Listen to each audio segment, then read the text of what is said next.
Take it away, buddy. I certainly will. Thank you for the opportunity, Cohh. It's great to be on the show again. It's good to see everybody in chat as well. Hey, everybody. We've got some great stuff for you today. We've been very excited to show this stuff to you. We've been working on, for those who have been following us, we've been working on Project Fairtale for some time now. And today we're actually going to get a chance to see some of the areas and learn how it's all come together. So it's going to be a real behind-the-scenes look. We're going to see a little bit of gray boxing. With us today, as always, we've got Chris Joppa Perkins, who is our creative director and lead designer.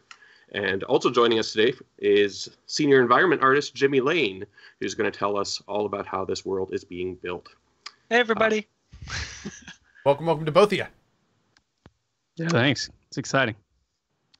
So with those intros done, why don't we hand it over to Jimmy? I think Jimmy's got some stuff to show and to talk about. If you're good with that, Cohh. Absolutely. Let's do it. Well, cool. Hey, everybody. Cohh again. Thanks for having us. My pleasure. I would love for us to just go ahead and walk around the corner, and we'll stop on that stump around the corner. But Cohh, if you just want to walk on out, then we can get to showing some of what we're going to be doing. Absolutely. Yeah,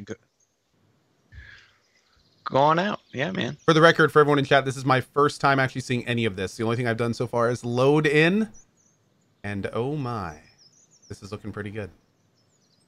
Welcome to Oldwood, and thanks. So everything that you're seeing here is made in-house. So this has all been done. The environmental aspects of it have all been done in-house. It's our, this is homemade. This isn't an asset store situation. This is Pantheon. So our avid viewers, our learned viewers would know that this is where the trailer takes place, the teaser. And I want to break that down and kind of talk through how this exact shot has developed over the years. So if you could, or over the last year, if you could switch over to that folder, Oldwood 01, I want to just scroll through some of those pictures that were actually set at this location. Absolutely. They're on the screen right now. Take it away.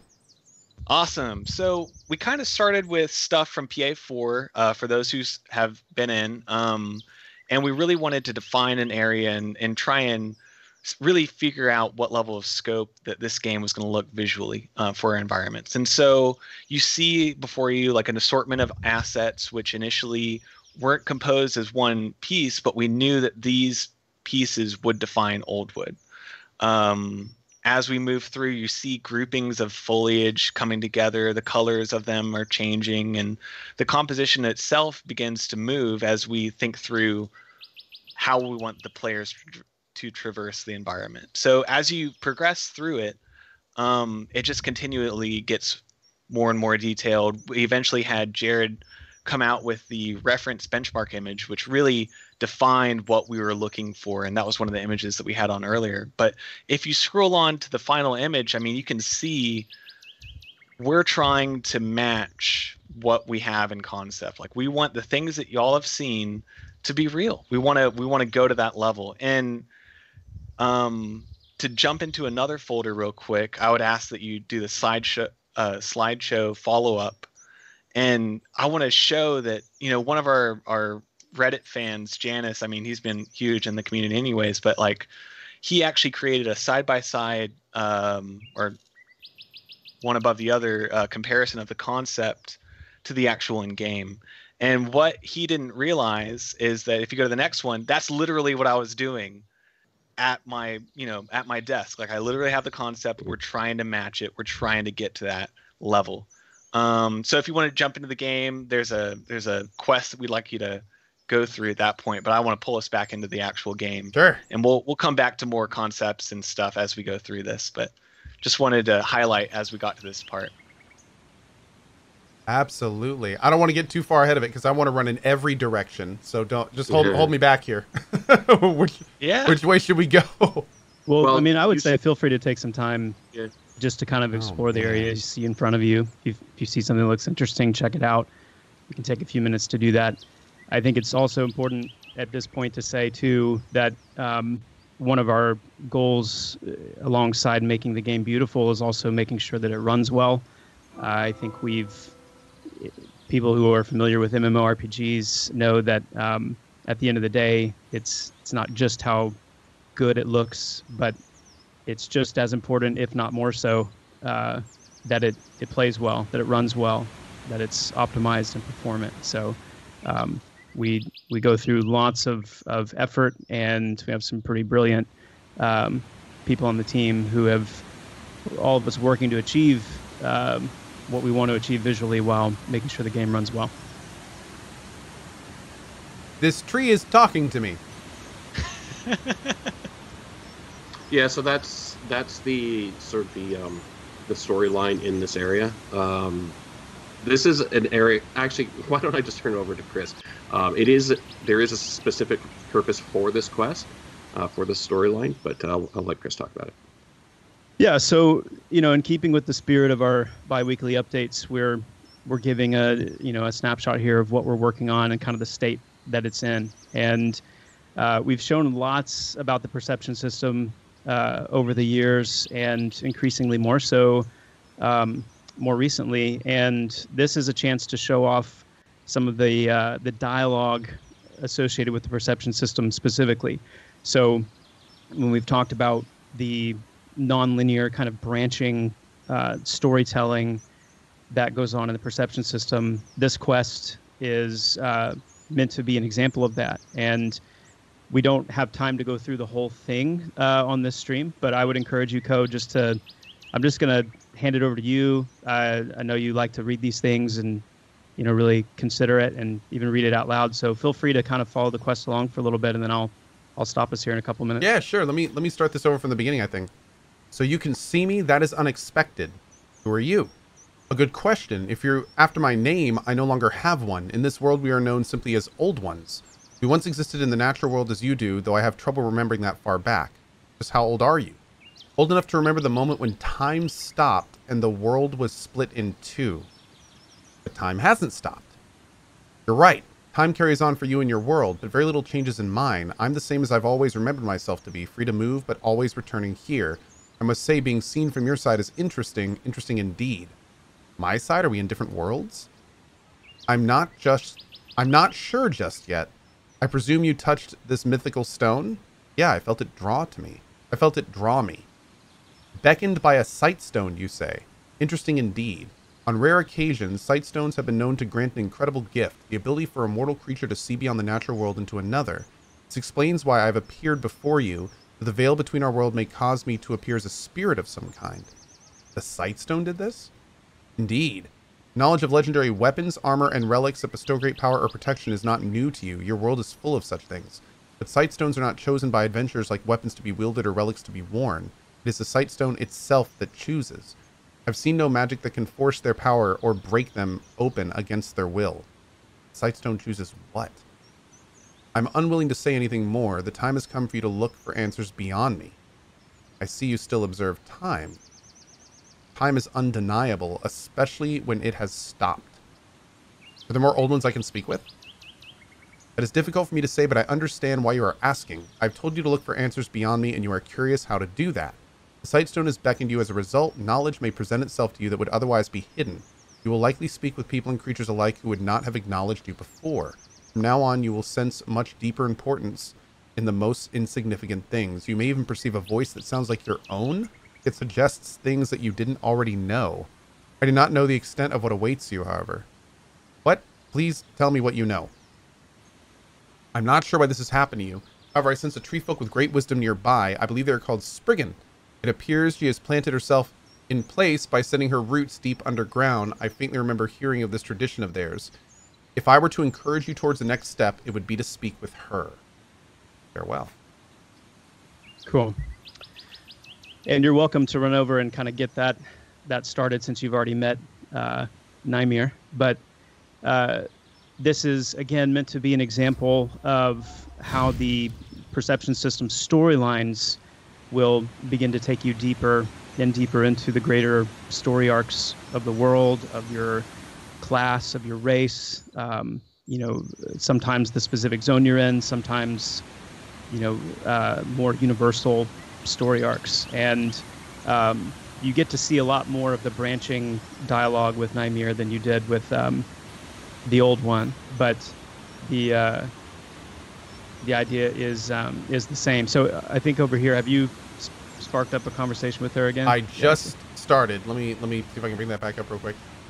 Welcome, child of Vas Demeth. Hail, and who are you? My name is Nehu, and I am known as a Spriggan. I traveled to Oldwood long ago from the Grove of O'Kaim, king of the Spriggan Sanctuary. Are you stuck? Stuck? That is a shallow version of the truth. I rested in this spot over 100 years ago, entering the final season of my life as a Spriggan. Among my people, it takes both age and ability to meld with the soil in such a permanent way. It is an honor, one that I will wear beyond my death. Why is it an honor? The honor lies in the purpose to yield an offspring known as a seedling. While not a true child, as seedlings become drollings and not Spriggan, they are a token of life nonetheless. This bloom I cradle in my hand will one day become such a creature. You may even find a few wandering about Oldwood. Hopefully we will not kill them for experience. Hopefully not too near the falls. They don't always heed their mother's voice. Suppose you can't chase them yourself. Not without great harm. Trees are difficult to wound and can take longer to heal than flesh. Not as long as stones, however. I don't mourn the loss of my mobility. My state is a Spriggan's glory. Every day my roots reaching closer to the face in the deep. Every night I sit in an ancient wood and search the world through paths the eye cannot see. Reminds me, the old one said to find you. Is that so? Well, I was told to wait for a mortal from another world. Are you that mortal? Oh. Cool. Cool. So we'll stop it there.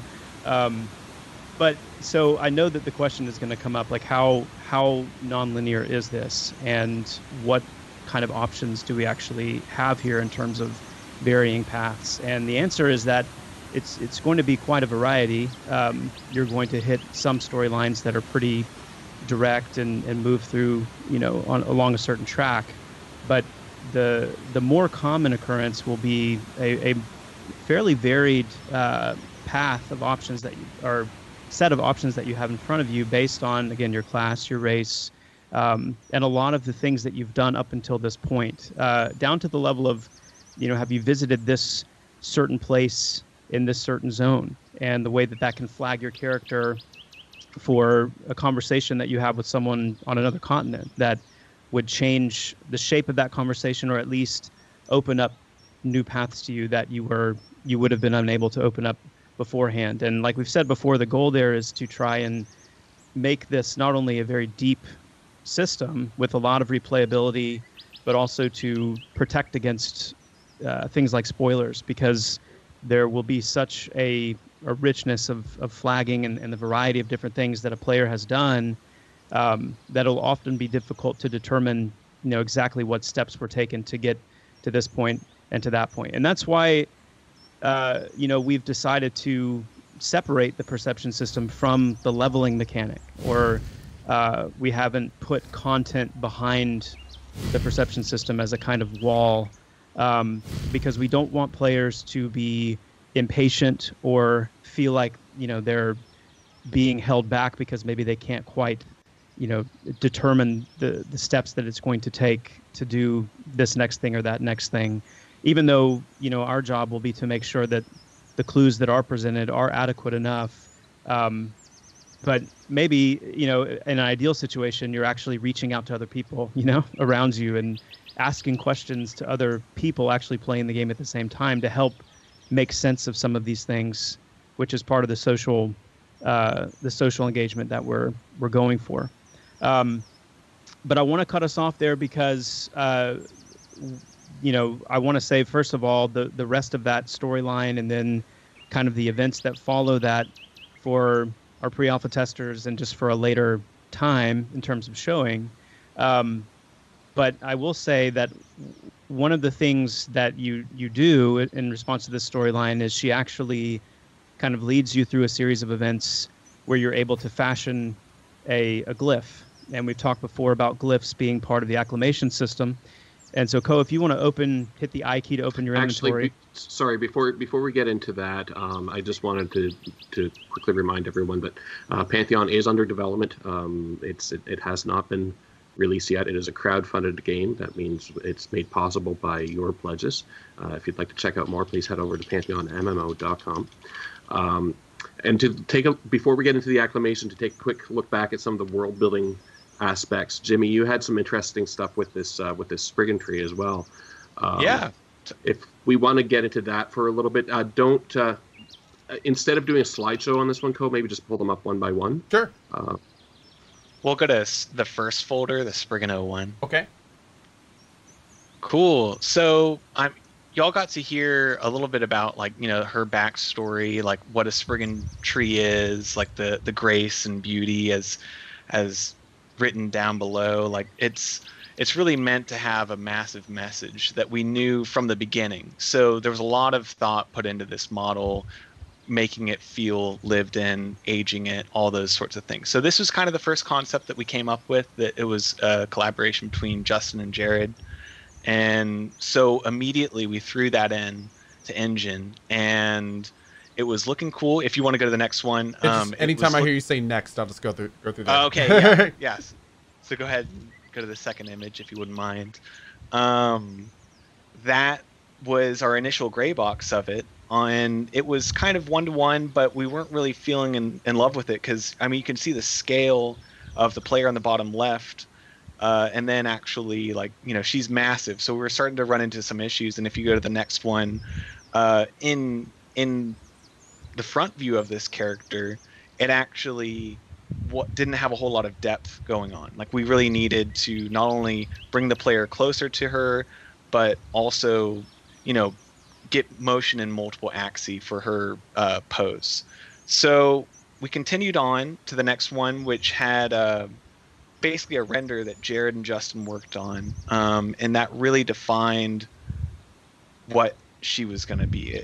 We were talking about things growing out of her. She's literally becoming a tree over time, and she set down roots. She is the thing. It's not that it's like something secondary to her.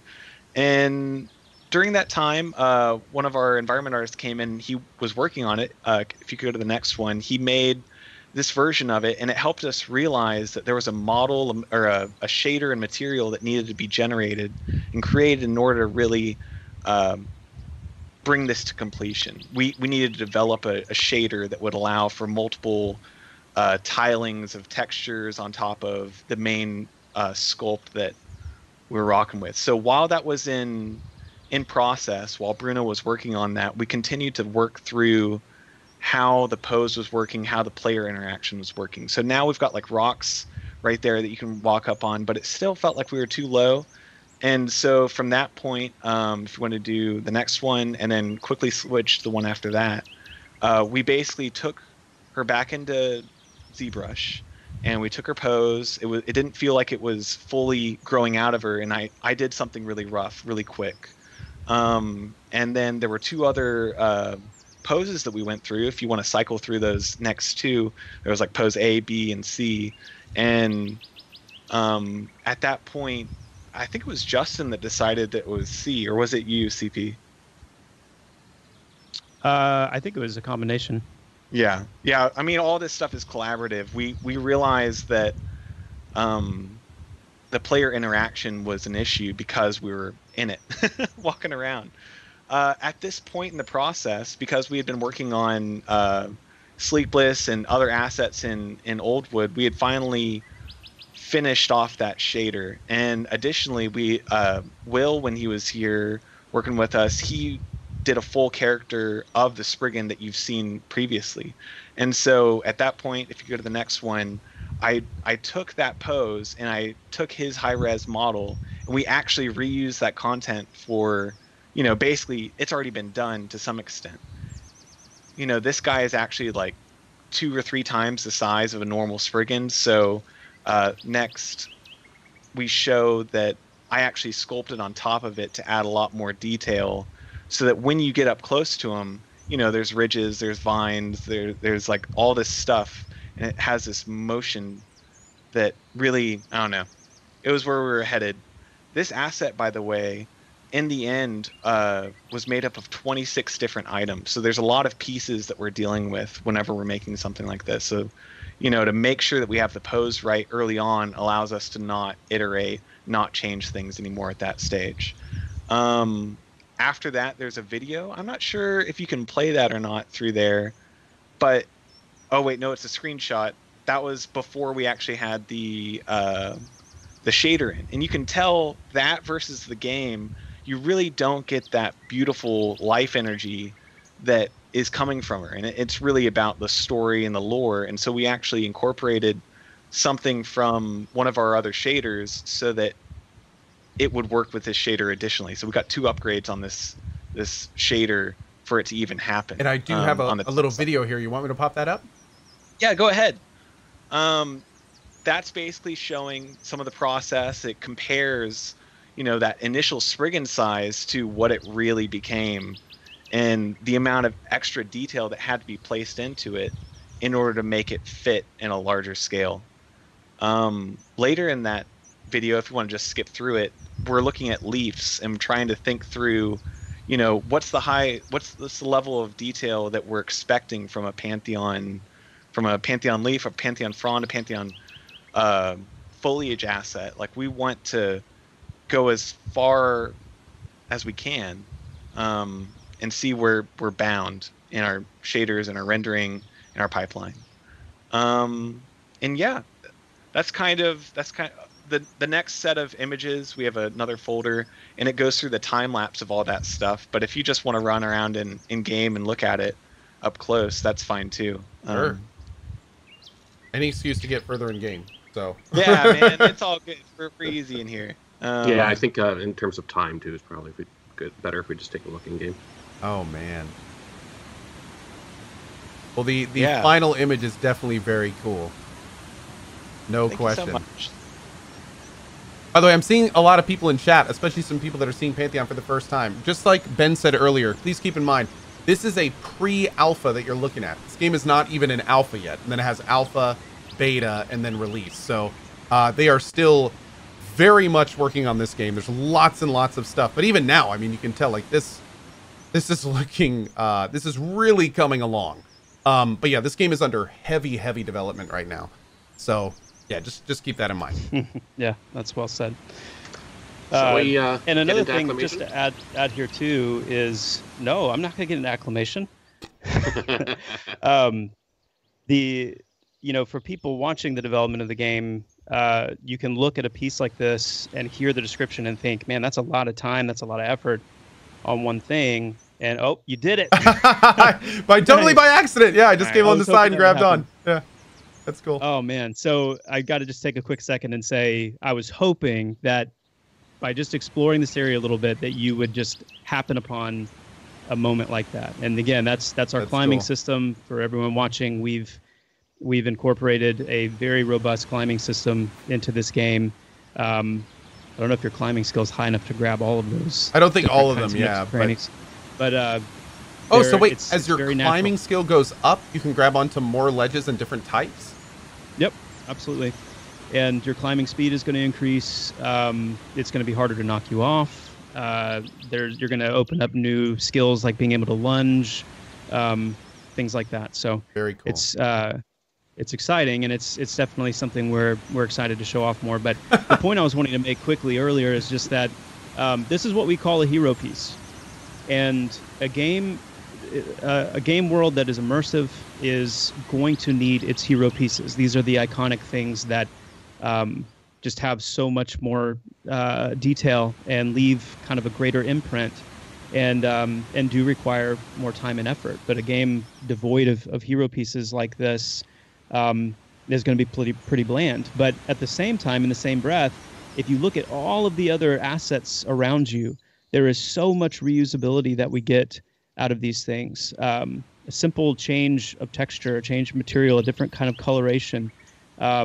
Those few quick little things give us an amazing amount of reusability, which is really the key in making a large game world in kind of an efficient way, is making sure that everything we make, we have reusability in mind. And so I just want to make that point because, you know, our goal is to develop Pantheon as quickly as possible, but not so much that we cut corners on the things that really matter. So we got the climbing little tidbit in there. That's great. There's just so many little things in here that we could and will talk about eventually. But as I was saying before, for the sake of our pre-alpha testers and wanting to get a little bit more finished, you can zoom all the way in, Cohh. You should be able to zoom all the way in. Oh yeah, yeah. Seems to work fine. Absolutely. We added that back in just for you. We still need to optimize that and kind of get it closer to what it needs to be. I appreciate it. The devs noticed that every time we do these streams, I would always try to zoom into first person. Yeah. So, I mean, keep in mind, that's like super basic at this point. Doesn't look pretty, but it'll give you that close detail look when you want it.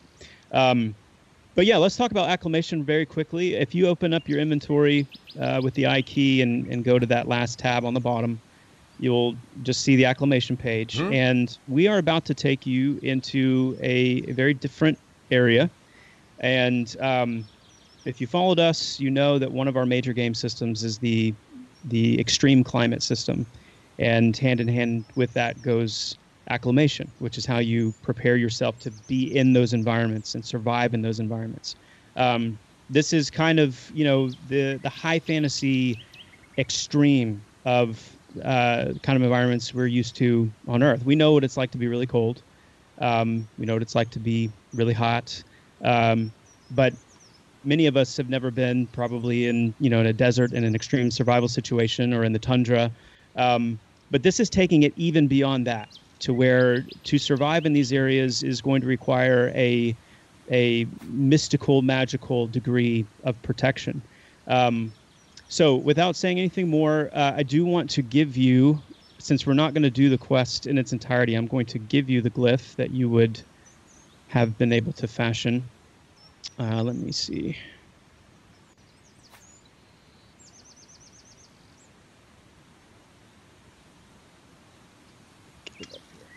Also, really digging the look of this armor and these pieces of equipment.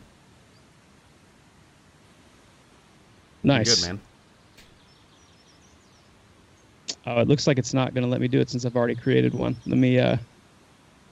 You mean, wait, is this some kind of pre-alpha? What's going on here? Love it. Cohh, can you? Does that account allow it? Can you type? I'll type in channel here. I will type all the things. /find item. Space glyph. Glyph. One item found in 1 millisecond. Great, and then just left click on that. Yeah, there you go. Item prime windshield glyph chest. This is going to be in release, right? Yeah. Find item. Anything you want, just type find item. One of many convenient. I see it right here. The prime windshield glyph. Now don't chest. right click it yet. Okay. I just said but something. You do have it now, so we're good. So the teaser trailer that we did for Fairthale recently, we got a little sneak peek of this environment. We've now kind of seen a little bit more of it, and I hate to rush you through it because there really is so many more amazing things to see in here. But we're actually going to head back to that environment we finished up on in that teaser trailer, and we're really excited to show off a little more of that area. So let's head to the bridge in front of us here. We'll pass Nymir on the way. That's the little Spriggan that we showed in the that little video Jimmy put together. Cool. It's going to be exciting to have this area more fleshed out with its NPCs. That's coming soon. And we're just going to take a leap of faith here. Oh, geez.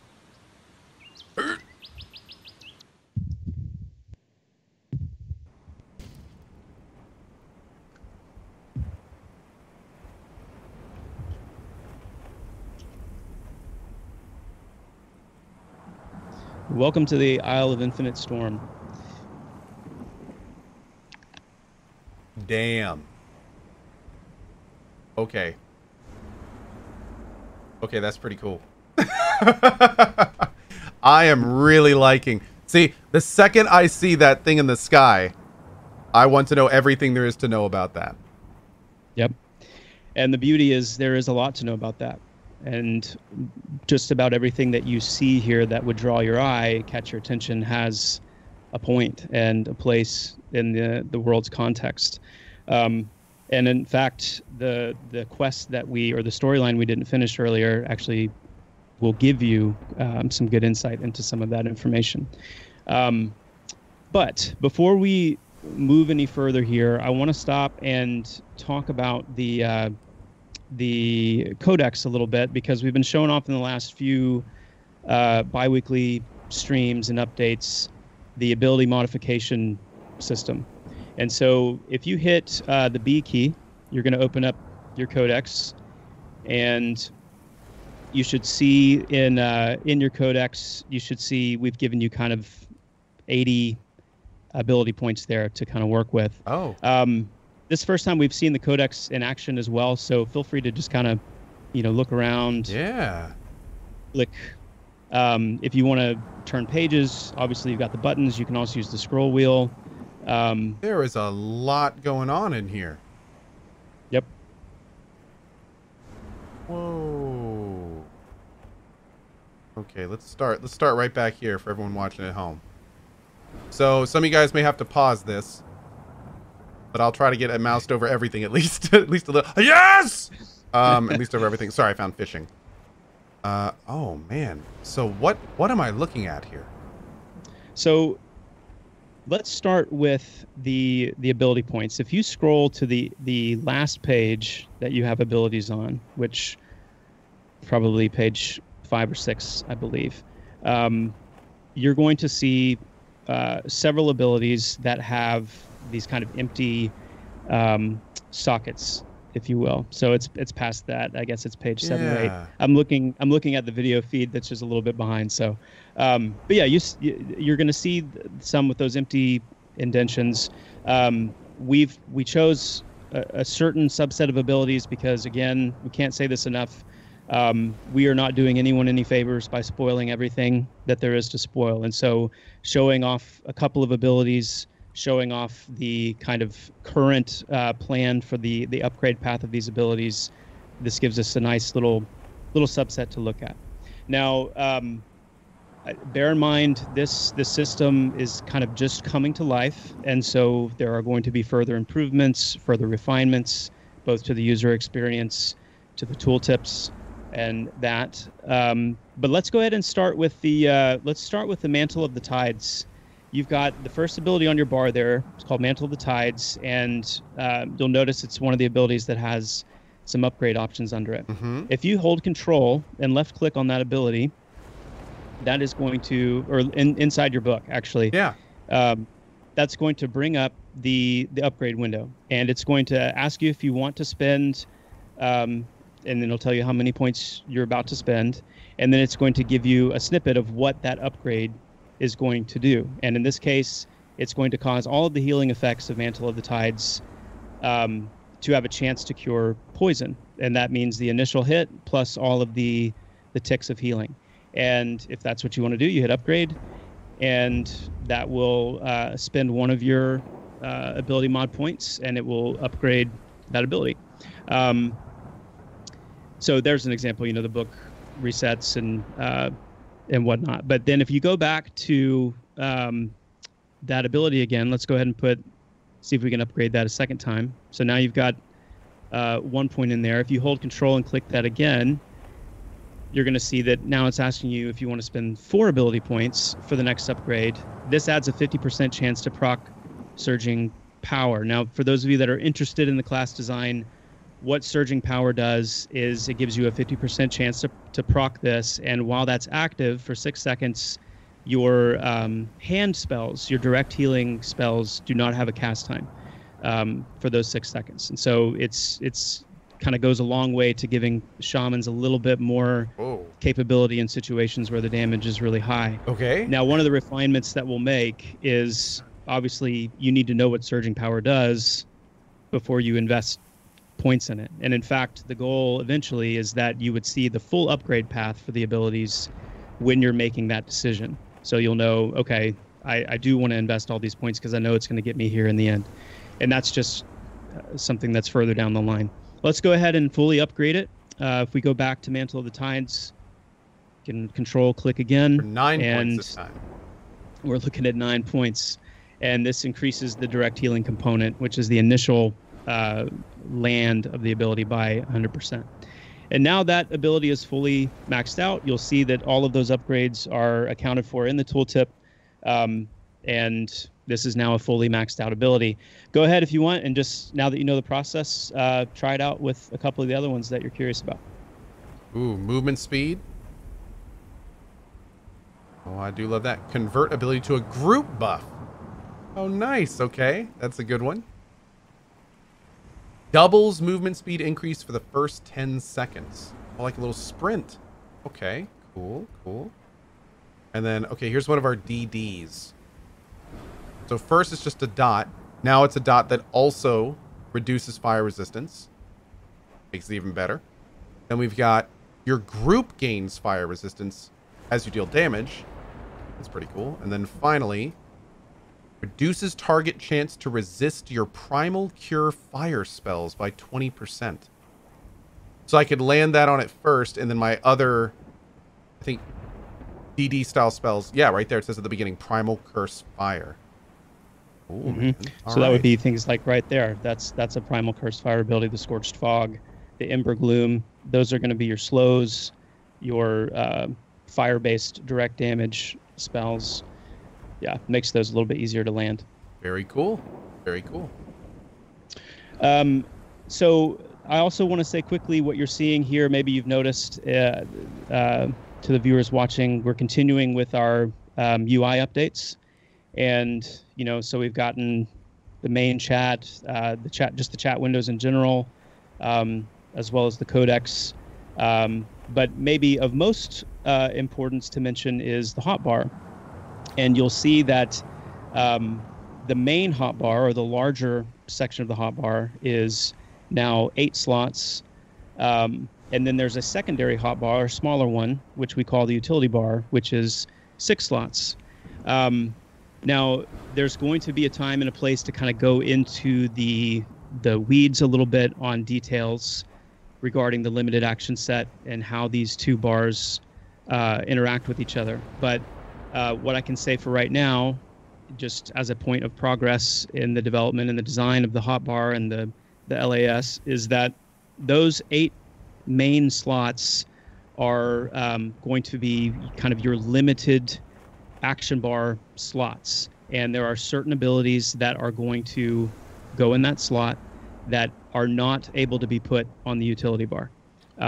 These are going to be your purely offensive abilities, like your damaging attacks, your direct damage spells, your dots, your slows, your debuffs, things like that, as well as your directly defensive combat related abilities, things like heals, things like, you know, absorb shields, rescues, things like that.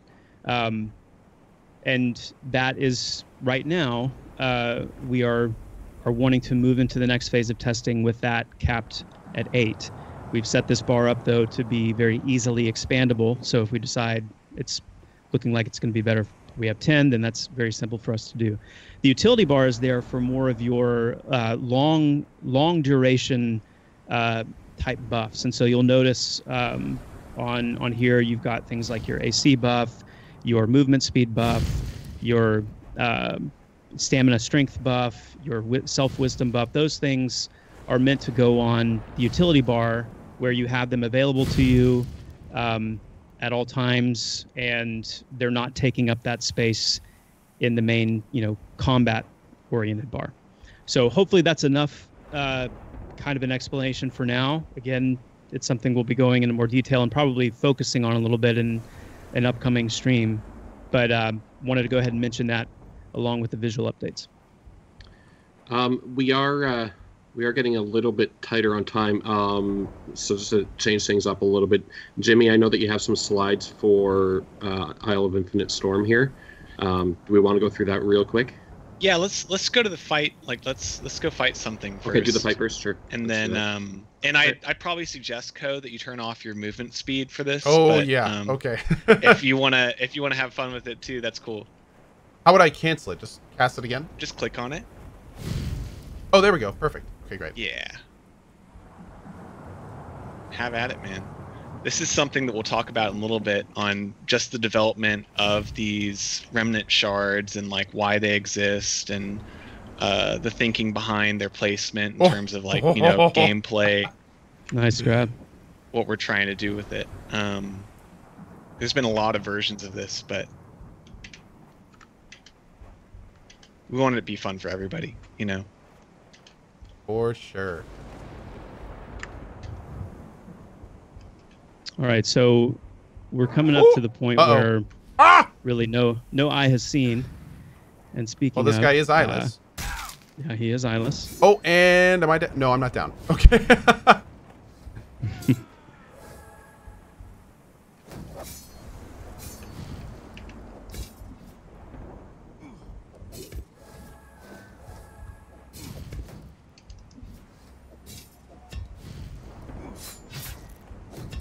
I'm gonna go ahead and let Ben tank this. Now, keep in mind too, this area is being developed as a raid encounter and a raid area, and so just the four of us in here, kind of dinking around, we're gonna have a hard time taking this guy down in any degree of swiftness. So, you know, obviously this is a chance to show off a little bit of combat and just the field, but the focus for today more is getting into the what we're about to show here in the next little section. So let's go ahead and just take this guy down.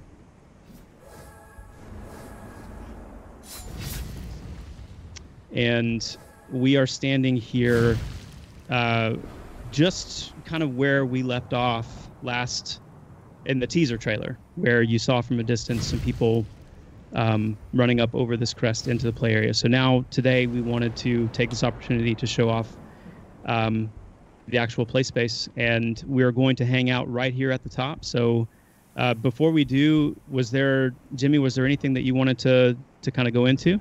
I want him to, just stand right here, Cohh, just kind of get a look at what you're seeing, and then we're gonna switch over here in a second to kind of the time lapse of how this area came to be. But I wanted you to get a view for it, kind of see the lay of the land.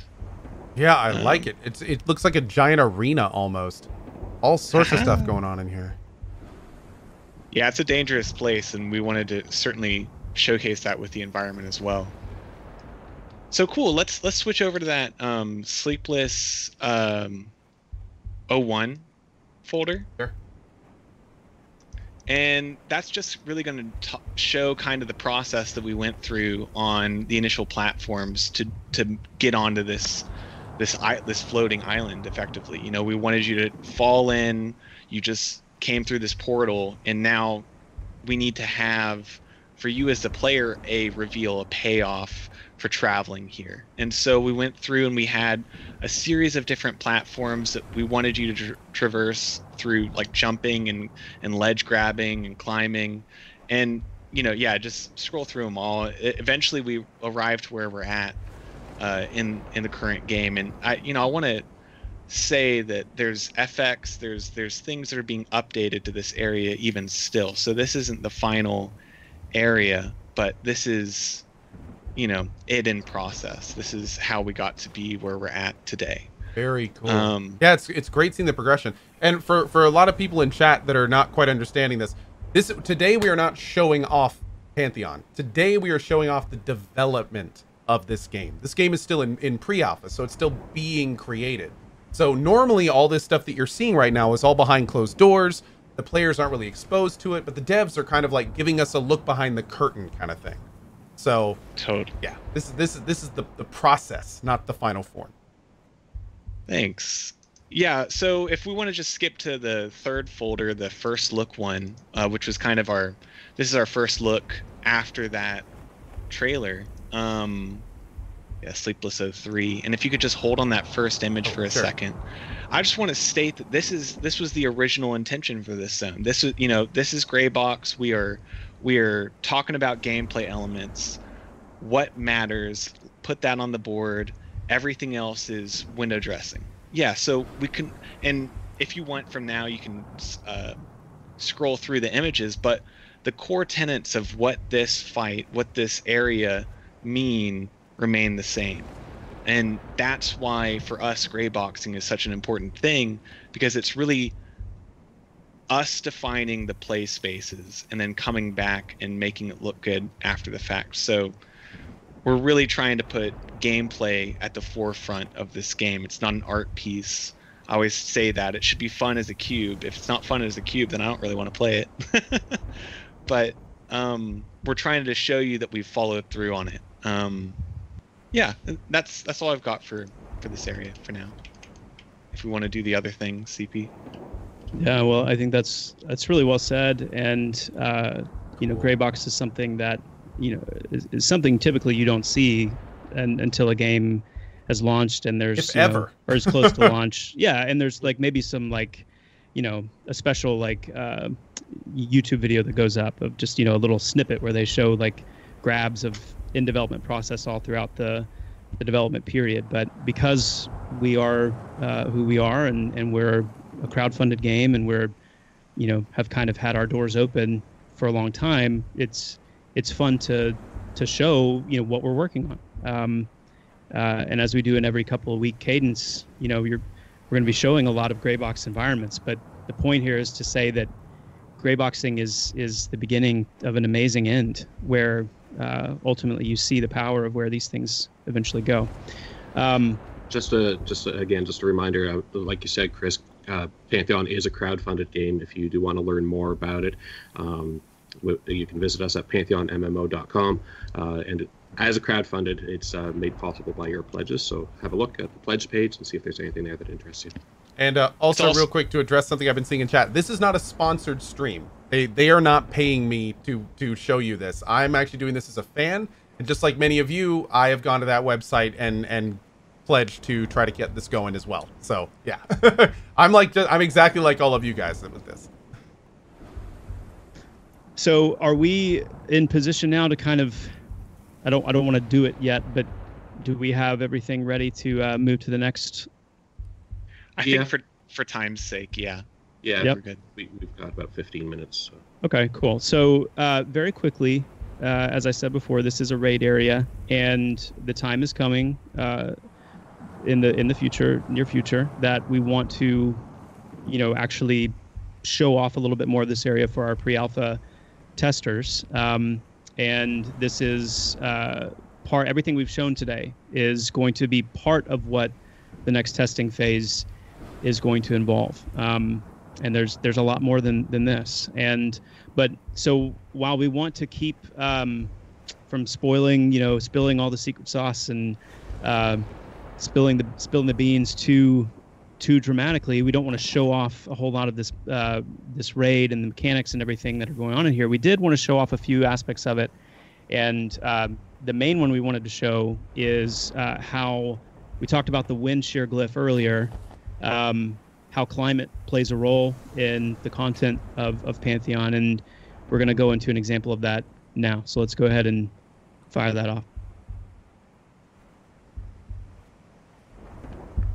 So without really explaining exactly everything that just happened there, this is Sleepless himself. Oh! Hi! He summons! To us. And you Okay. get the close-up view of it. Oh, Jesus, dude. Look at this guy. Oh, and he just knocked me off. Okay. And I'm back at the beginning. Got knocked off of the throne. Love it. Nice. That was pretty great. I am running back up. You've got this, buddy. Oh, God. Wait, why is it so windy and... Oh, Jesus. Wait, is this the winds? Oh, God. All right, hold on. It has become significantly more difficult to navigate this. Okay. Oh, go. Go. Oh, nope. Nope. Go back. We're good. We're fine. Things are fine. Things are fine. And I think we got it. Awesome. Ooh. Nice.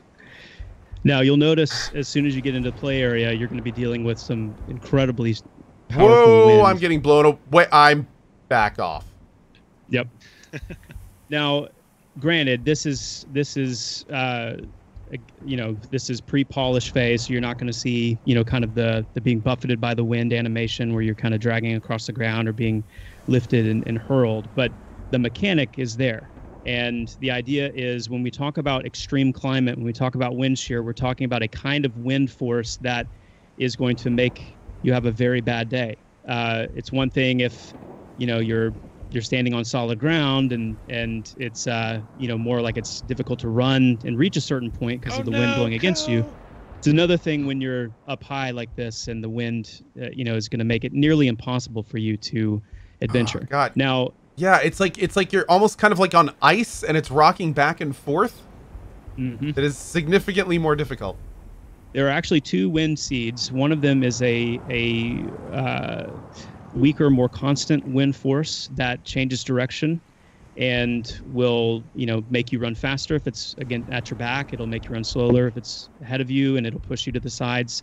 And then there's the second wind seed, which is the full, gale force wind. Oh, that one right there. In this environment is very high.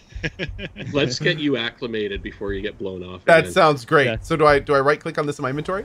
Yeah. Just right click on the glyph and you will be good to go. Now that's if you right click and then you go to acclimation, you'll see that it's. Oh, it's so I think I just got blown again, but it wasn't nearly as bad. Right. Yeah, you'll see it's dampened dramatically. Yeah. So the wind is one aspect of this. You'll notice too there are bolts of lightning that are striking, hitting the ground.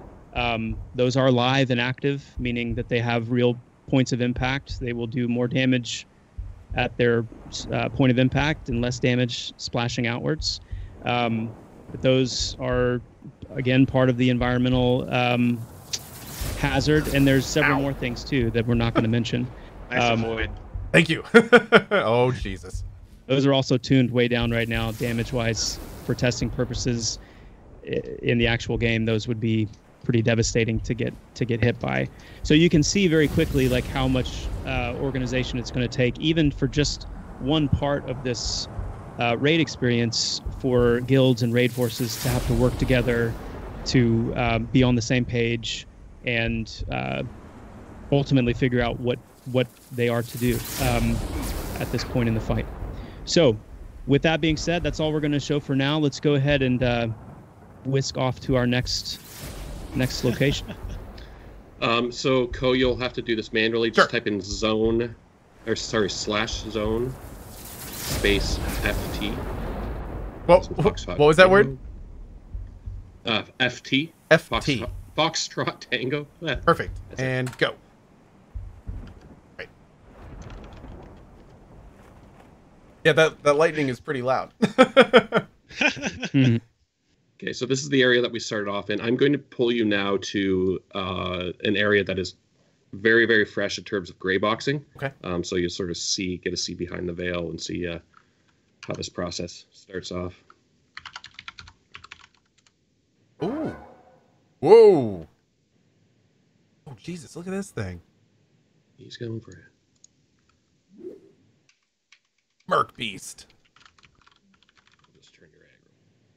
Just ask that you don't go too far. We'll save some for later. But so it's really important to think back to what we were just talking about in the Sleepless Island. Like, that was initiated. Like, that was a gray box that actually you Chris made, and we went from that initial base. But it's okay to follow you guys up, by the way. Yeah. Okay. Yeah, Great. Come on over here. Just want to make sure. Thank you. Yeah, you got to look at this with the correct goggles on, that this is something that's going to be something different. But we're thinking of game design blocking elements. Where do things go? What environmental portions are spawning, and what does that mean for the gameplay? What sort of assets are we going to need to create this whole area? Just trying to get gameplay online as fast as possible in a destructive way, I guess you could say. We're not going to throw away the placement for the objects. They will just be replaced with the final versions of those assets. So it's a little bit of an automated process in terms of that replacement. We just have to initially define what you're going to be doing, how you're going to be doing it. And it's kind of, I'm kind of glad you ended with this and didn't start with it, because after seeing the progress of the first zone we started in and seeing where it started just like this, and then to see what it is now, it makes it a lot easier to look at something like this and kind of envision the final product. It's all about context. Yeah. And this is certainly something that you would never see for other games.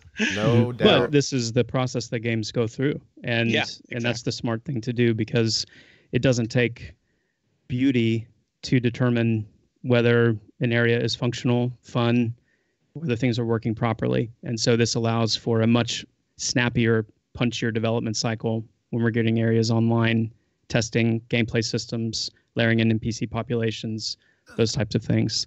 And then the beauty, as we've seen, can and very much will come. But that's really all we have, and that's as far as we're going to go. Don't want to give anything away about this area. Just wanted it in your minds, and that's going to wrap us up for today. Well, very cool. Very, very cool. Really appreciate you guys being here for this. I think I speak for thousands of us when I say how much we appreciate kind of the looks of this game, the looks of the development cycle. This game has been in development for a long time, and it has a fair amount of time to go. So showing us, these little steps and showing what you're doing and what's happening. I mean, just that first zone we saw today, there's a huge amount of progress in that zone. So, yeah, I know I speak for many when I say, man, I wish we could play this tomorrow. But at the same time, I think we also understand that we want to play it when it's done. So, yeah, this is cool. Thank you, guys. Also, by the way, Ben, just wanted to cue you off here. They can watch you guys do this on your own channel. That's right. Yeah. So the Twitch channel that we run every 2 weeks on Thursdays, every second Thursday, is twitch.tv/Visionary Realms. We give our progress updates, our development updates, and you can just sort of keep up there as well. So definitely be sure to toss them a follow. I just spammed their link in chat. So if you want to see more of these kind of updates, that sometimes they actually show you like the dev screen of the person working on the stuff that goes in the game. It's very cool, and definitely make sure to toss them a follow and check them out whenever they're there. Indeed. It's been a lot of fun. Thank you, Cohh, as always. Yeah, thanks for having us on, man. Appreciate it. Thank you, guys. I really appreciate it. Ben, before we break, is there anything else you want to say? Yeah. Again, just as a reminder, Pantheon is made possible by your pledges. You can come visit us at pantheonmmo.com for more information and for more screenshots and videos. Also, there are opportunities for investment if that's something that interests you as well. You can email us at contact@visionaryrealms.com. Cohh, thanks again for having us. Everybody who's watching, thanks for tuning in. And until next time from us. My pleasure. And I'm going to remember and have this highlighted from when we looked around this gray box zone, and I can't wait to do the same thing we did with this zone, like we did the first one today. It's gonna be fun. Perfect. It's gonna be fun. All right, guys. Well, thanks again, and we'll see y'all next time. Onward and upward, everyone. Thanks. Yeah. Awesome. Well, guys, that was just great. I want to again just give a shout out and thanks to the devs. It's a very rare opportunity to be able to kind of take a look behind the curtain like we have with this. They've been working on this game a long time, and a lot of people want to play this game yesterday. But at the same time, we can see exactly what they're doing. We can see they're working on it. We can see that they're developing a lot of stuff, but they got a long way to go.